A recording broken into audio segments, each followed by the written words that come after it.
The gunshot cracked through the Detroit night like thunder, and Joanne didn't even flinch anymore.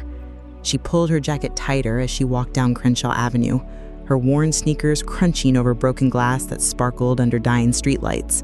The factory smell of motor oil and rust hung in the air, mixing with something else. Something that made mothers lock their doors early and pray their children made it home. Joanne's keys rattled in her hand as she quickened her pace. 12 hours at the diner, and her feet screamed with every step. But she couldn't think about the pain, not when Malik's face kept flashing in her mind, those eyes that used to shine with dreams, now cold and distant as winter concrete. A shadow moved between two abandoned houses, and her heart jumped. She reached for her phone, thumb hovering over her son's number. But what would she say? Come home before the streets swallow you whole? He'd stopped listening months ago.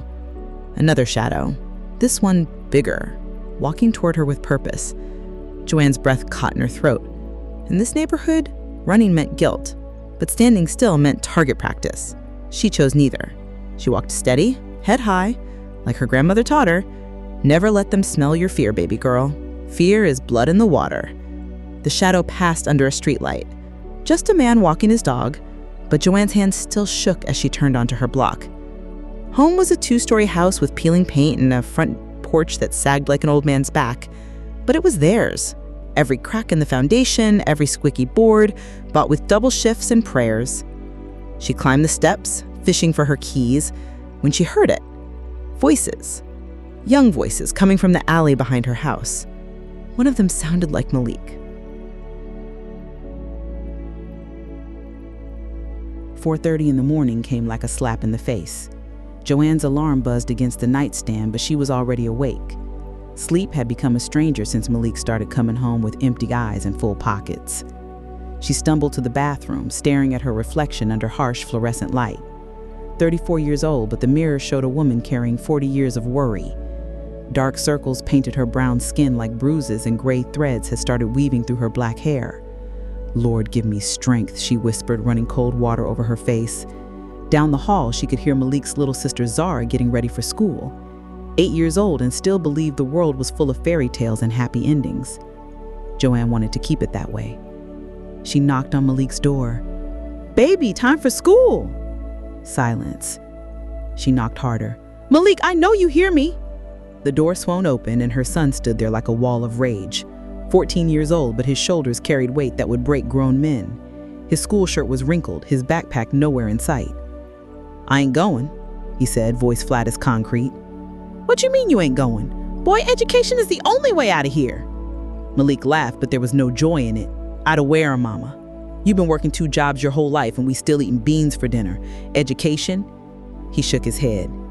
"Street education pays better." The words hit her like ice water. "Don't you ever talk like that in my house."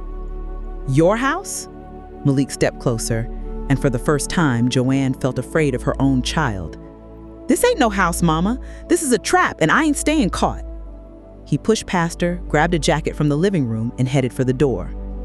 "Where you going?" Panic colored her voice. "To get what we need." The door slammed, rattling pictures on the wall. Joanne sank into her kitchen chair, staring at the bills spread across the table like autumn leaves. Electric company threatening to cut the power, rent notice printed in bold red letters. And somewhere in the streets, her baby boy was slipping away from her one day at a time. 3 weeks later, Malik met the devil, and the devil knew his name. It happened after school, in the parking lot behind Morrison's Grocery. Malik was walking home alone when a black sedan pulled up beside him, windows tinted dark as midnight. The passenger door opened. "Yo, young king, you Malik Washington?" The voice belonged to a man who looked like money and danger had a baby. Gold teeth flashed when he smiled, and his clothes probably cost more than Joanne made in a month. But it was his eyes that made Malik pay attention. They saw everything and forgot nothing. "Maybe," Malik said, trying to sound tough. "Who asking?" The man laughed, stepping out of the car. He was tall, built like he'd seen prison and gym time. Tattoos crawled up his neck like black ivy. "Name's Jerome, but around here, people call me J-Rock. And I've been watching you, little man." "Watching me for what?" "You got something most of these boys don't got. You got brains, you got hunger, and you got nothing to lose." Jerome walked a slow circle around Malik like he was inspecting merchandise. Your mama worked 2 jobs, right? Sister in elementary school, bills piling up like snow. Malik's jaw tightened. How you know about my family?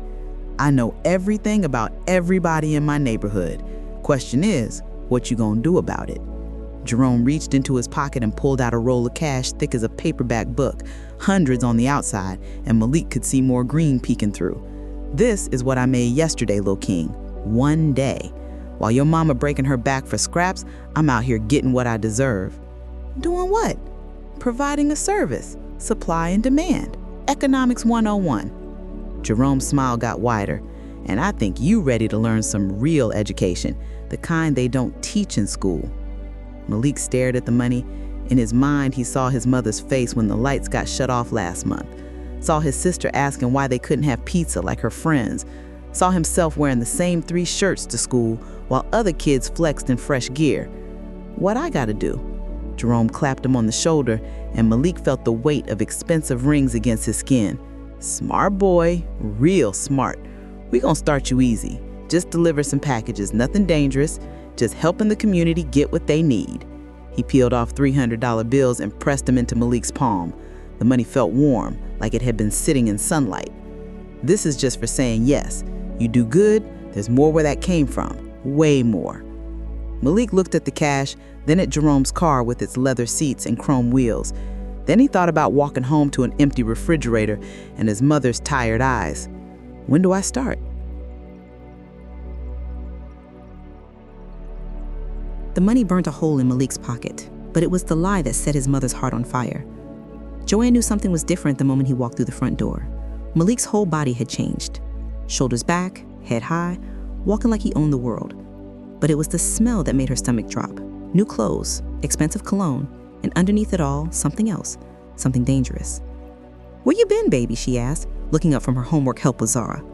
School, basketball practice. The lie rolled off his tongue smooth as honey. Since when you play basketball? Malik's jaw twitched. Since I decided to do something with my life. Joanne stood up slow, studying her son's face like she was reading scripture.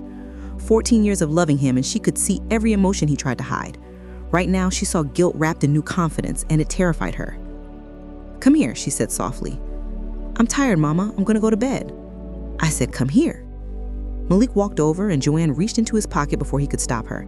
Her fingers found the fold of bills, thick and warm. She pulled out more money than she'd seen in months. The silence in the room got heavy, like air before a tornado. Where'd you get this? Her voice was barely a whisper. Does it matter? We need money, right? Lights getting cut off, rent behind, Zara needing school clothes. Well, now we got some. Boy, you tell me right now where this money came from. Malik snatched the bills back, stuffing them deep in his pocket. I earned it. Doing what? Working. What kind of work? The kind that pays. Joanne grabbed his shoulders, shaking him gentle but firm. Baby, please, talk to me. Whatever's happening, we can figure it out. We can pray about it. We can... Pray? Malik jerked away, and his voice cracked like breaking glass. Mama, we've been praying for years. We prayed when Daddy left. We prayed when the lights got cut off. We prayed when you got so tired you cried in the kitchen thinking we couldn't see. And what happened? Nothing. God ain't listening to us? The words hit Joanne like physical blows. She felt Zara's small hand slip into hers, the little girl scared and confused. Don't you ever say that in my house, she said, her voice shaken. God been carrying us this whole time. God? Malik laughed, but it sounded more like crying. Where was God when we ate cereal for dinner 3 nights straight? Where was God when you worked yourself sick and we still couldn't afford Zara's field trip? I'll tell you where. Nowhere. Malik Washington, you stop this right now. No, you stop. Stop pretending like everything gonna be okay. Stop pretending like working yourself to death is noble. Stop pretending like we ain't broke and desperate and what? What else are we? Malik looked at his mother, really looked at her. Saw the gray in her hair, the lines around her eyes, the way her shoulders sagged under invisible weight. For a moment, his anger cracked and she saw her little boy underneath. Forgotten, he whispered. We forgotten, Mama. Then the anger slammed back down like a door. But not no more. I ain't gonna be forgotten no more. He pushed past her, heading for the stairs. Where you going? Out. No, you ain't. You gonna sit right here and tell me what's happening to you. Try and stop me. The challenge hung in the air like smoke. Joanne looked at her son, her baby, her firstborn, the boy she'd held through fever and nightmares. and she realized she was looking at a stranger. "If you walk that door," she said, her voice breaking, "if you choose them streets over this family, you better keep walking. Because I won't watch you destroy yourself. I won't watch you break Zara's heart." Malik paused at the door, his hand on the knob.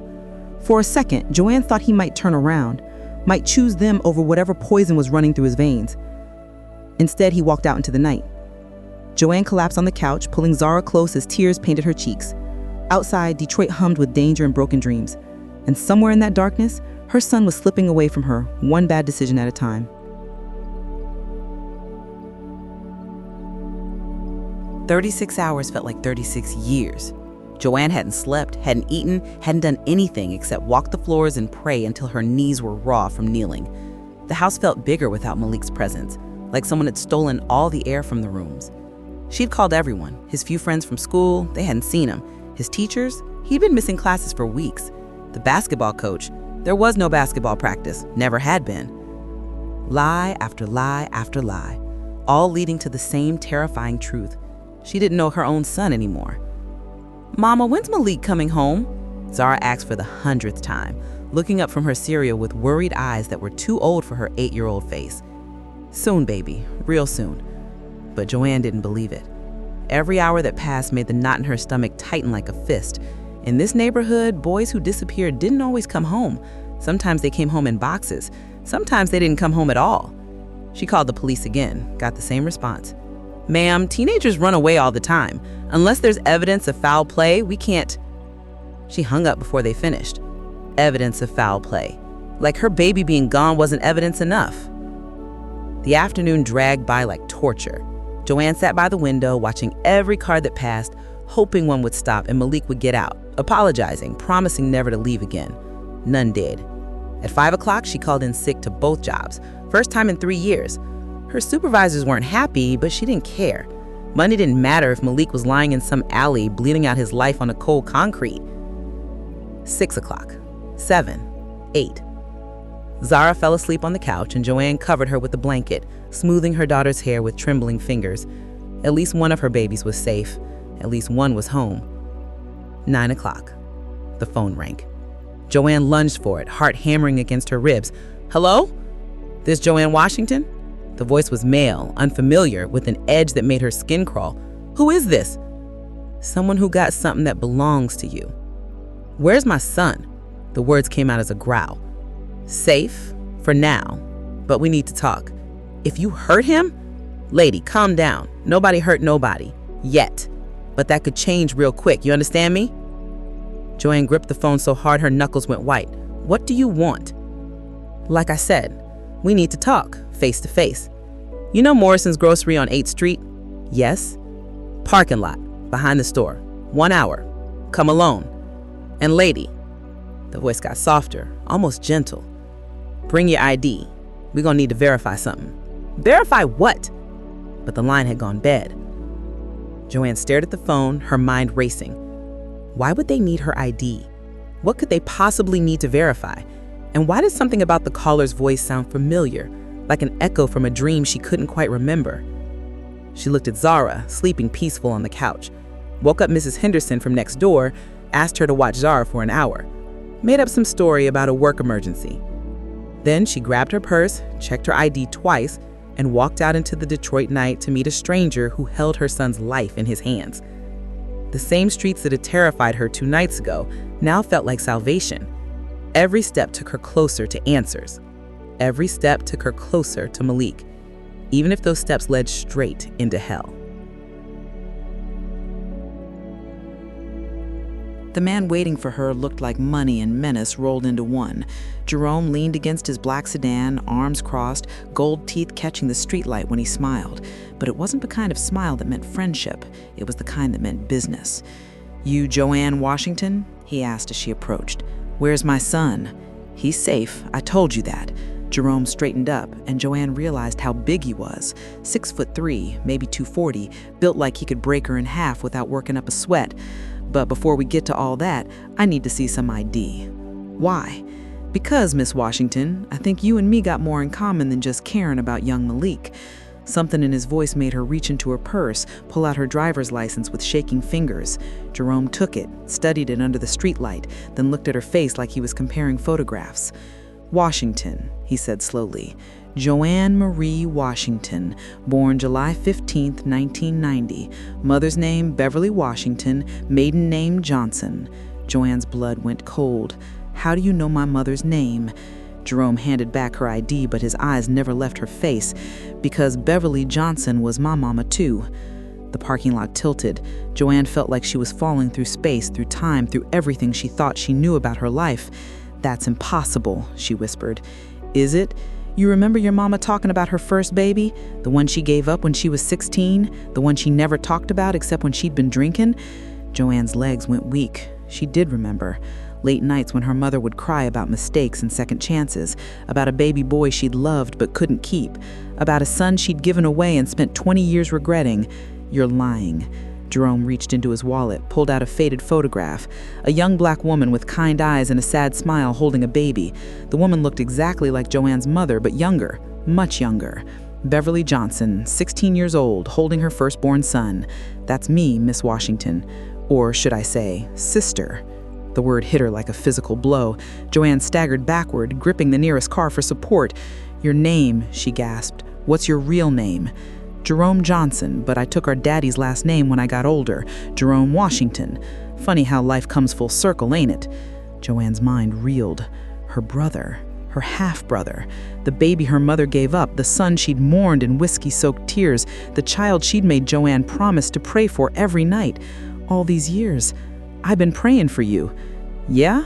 Well, prayers don't put food on the table or keep the lights on. I learned to provide for myself. By selling drugs? By destroying families?" Jerome's face hardened. "By surviving. By making sure I never need nobody else to take care of myself. By building something that lasts. You built a prison. You built a grave. I built a business. And your son, my nephew, got the hunger to be part of it. He's 14 years old. So was I when I started. Age ain't nothing but a number out here." Joanne felt tears burning her eyes.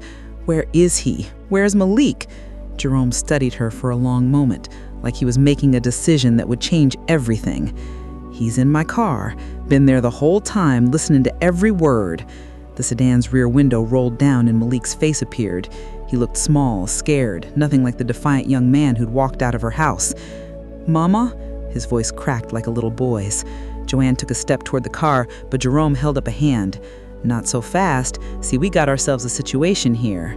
Malik knows things now, seen things. He's part of the family business.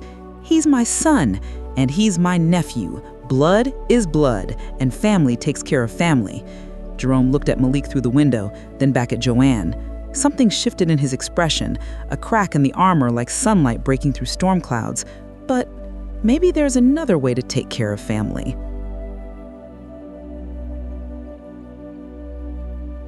Jerome stared at the photo in his hands, the same one he'd carried for 20 years, edges worn soft from handling, his mother holding him before she gave him away, before the foster homes and group homes, and learning that family was just a word people used when they wanted something.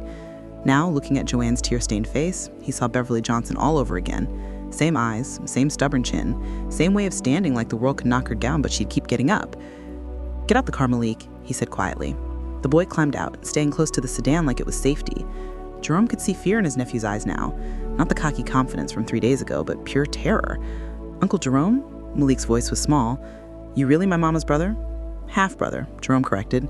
"Same mama, different daddies, different lives." Joanne took a step forward, then another, until she was close enough to touch her son. Malik fell into her arms and she held him tight enough to crack ribs. "I'm sorry, Mama," Malik whispered into her shoulder. "I'm so sorry." "Shh, baby, it's okay. We gonna be okay." Jerome watched the reunion with something twisting in his chest, something he'd buried so deep he'd forgotten it had a name. It felt like hunger, but not for food. It felt like thirst, but not for water. It felt like want for what he'd never had. 3 days ago, he said, breaking up their moment, your boy came to me looking for easy money, looking for respect, looking for family. He has family, Joanne said fiercely, not letting go of Malik. Where was his daddy when he needed guidance? Where was the community when he needed direction? Where was the church when he needed hope? Jerome's voice got harder with each question. I gave him what nobody else would give him, a chance to be somebody. You gave him a chance to die young. I gave him power. I gave him respect. You gave him lies.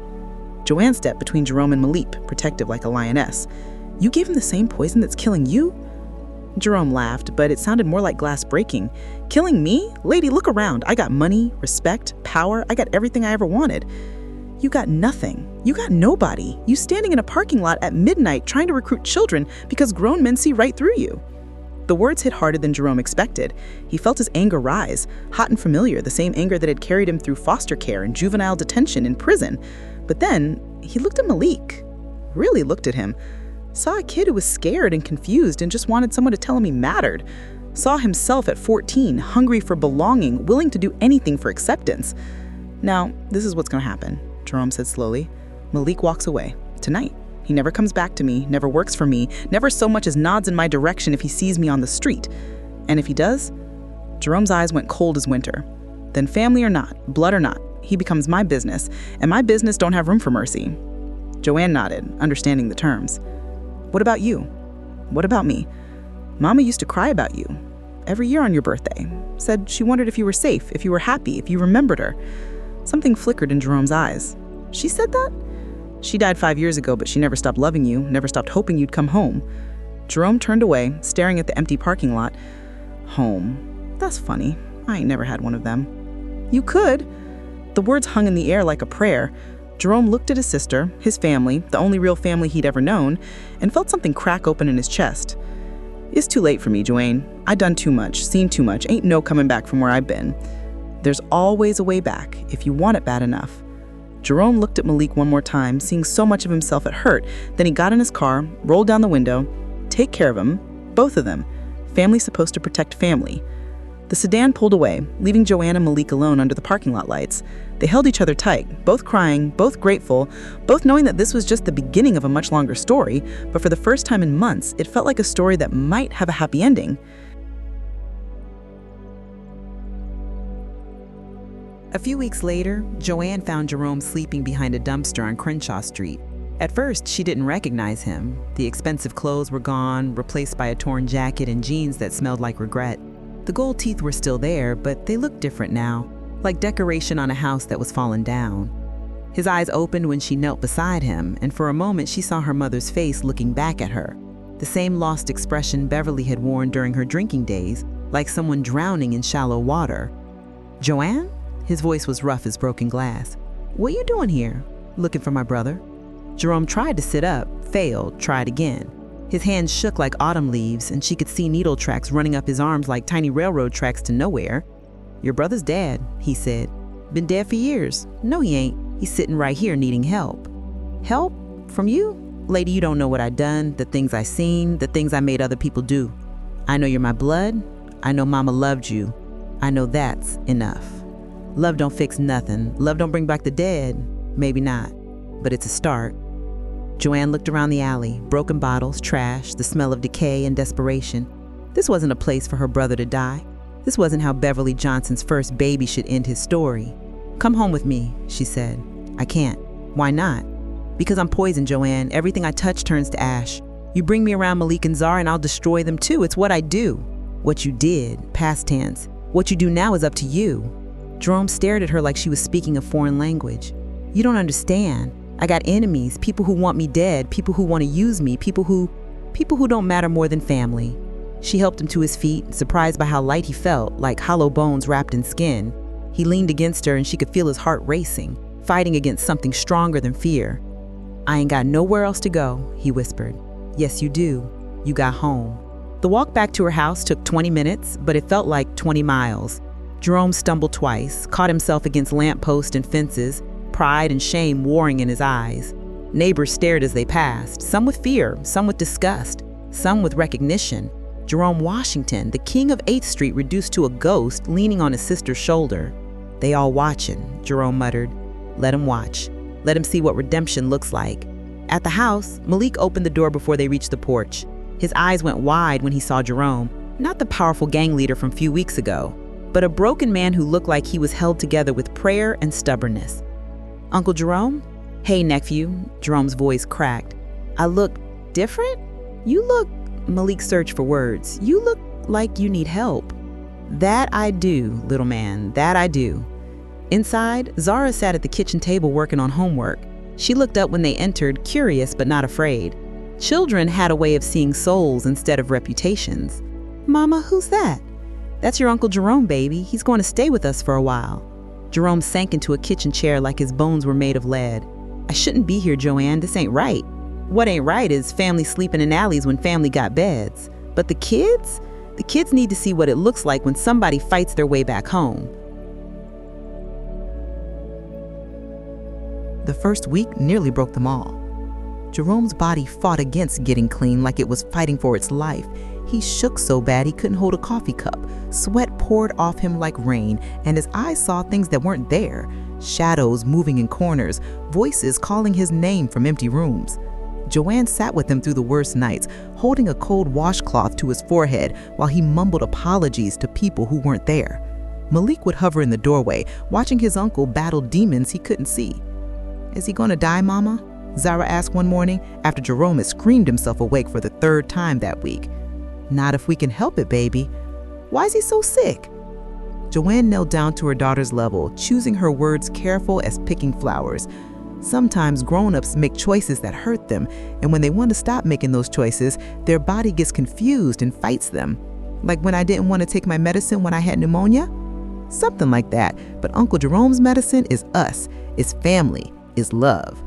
Zara nodded like this made perfect sense. Children understood healing better than adults sometimes. On day 8, Jerome stayed awake for a full day without shaking. On day 10, he ate a complete meal. On day 12, he asked if he could help Malik with his homework. "You know math?" Malik asked suspiciously. "I know numbers real well, nephew. Had to run a business." They sat at the kitchen table, Jerome helping Malik work through algebra problems. For the first time since he'd been there, Jerome's hands were steady. "You smart, boy," Jerome said, watching Malik solve for X. "Real smart. You could do anything with brains like that." "Could do what you did." Jerome went very still. "What I did was waste everything I had. You hear me? I had intelligence, I had opportunity, I had people who tried to help me, and I threw it all away for money and respect that didn't mean nothing. But you had power. I had the illusion of power. Real power is what your mama got. Working 2 jobs, raising 2 kids, keeping a family together when everything trying to tear it apart. That's power. That's strength." Malik looked at his mother, who was washing dishes at the sink, pretending not to listen to every word. "She is strong," he admitted. "Strongest person I ever met, and she got that strength from somewhere deeper than the streets, somewhere deeper than money, somewhere deeper than fear." "Where?" Jerome looked around the kitchen, at the Bible on the counter, at the family pictures on the refrigerator, at the homework and bills and everyday chaos of a family that loved each other. From knowing who she is, from knowing she got purpose, from knowing she matters to something bigger than herself. "You think I matter?" Jerome reached over and gripped his nephew's shoulder. "Boy, you matter more than you know, but not because of what you can do for me or anybody else. You matter because you're here, because you're Joanne's son, because you got gifts that the world needs." "What kind of gifts?" "That's for you to figure out, but I promise you this, they ain't going to be found in the streets. Streets take gifts and turn them into curses. Streets take boys like you and turn them into men like I was." "What kind of man are you now?" Jerome considered this, looking at his hands, clean for the first time in years, steady for the first time in months. "I'm becoming the kind of man your mama can be proud to call brother, the kind of man your grandmother would recognize as her son, the kind of man who might actually deserve a second chance." That night, for the first time since he'd been there, Jerome didn't have nightmares. He slept peaceful as a child, and in the morning, he woke up ready to help make breakfast. Small steps, but in broken soil, small seeds sometimes grew into mighty trees. A few months later, Jerome got his first job in 15 years. It wasn't much, stocking shelves at Morrison's Grocery, the same store where he used to run his business from the parking lot. But it was honest work, and honest work felt better than he'd remembered. Malik made the honor roll that semester, not because his life got easier, but because he learned that easy wasn't the point. Purpose was the point. Family was the point. Using his gifts to build instead of destroy was the point. Zara started calling Jerome Uncle Jay, and every time she said it, something healed in his heart that he didn't know was broken. Joanne still worked 2 jobs, but she didn't carry the weight alone anymore. Jerome helped with bills when he could, helped with homework every night, and helped teach Malik what it meant to be a man who protected instead of prayed. On Sundays, they went to church together, something Jerome hadn't done since he was Malik's age. The first time he walked through those doors, people stared, some with fear, some with judgment, some with curiosity. But Pastor Williams, an old man who'd seen every kind of broken come through his doors, just shook Jerome's hand and said, "Welcome home, son." Jerome cried that day, in front of everybody, in front of God, in front of his family, cried for his mother who died without seeing him again, cried for all the boys he'd led astray, cried for all the families he'd helped destroy. But mostly, he cried because for the first time in 30 years, he understood what the Bible meant when it talked about redemption, not just forgiveness, transformation, not just second chances, new creation. After service, they walked home together. Jerome noticed how Malik walked different now, head up, shoulders back, but not with the swagger of false confidence, with the quiet strength of knowing who he was and where he belonged. "Uncle Jay," Malik said as we turned onto our block, "you think God really meant for all that bad stuff to happen so we could be family?" Jerome thought about it, about foster homes and prison, about needles and corners, about all the ways he tried to kill the pain of being unwanted. "I think," he said slowly, "God takes the worst things we do to each other and finds a way to make something beautiful grow out of it. Not because he wanted the bad stuff to happen, but because he's just that good at healing. Like how plants grow in cracks in the sidewalk? Exactly like that, nephew. Exactly like that." They walked up the porch steps together. 3 generations of Washington blood, all finding their way home in their own time, in their own way. Inside, Joanne was making Sunday dinner, and the smell of cornbread and collard greens filled the house like love made tangible. This was what family felt like. This was what redemption looked like. This was what God meant for good.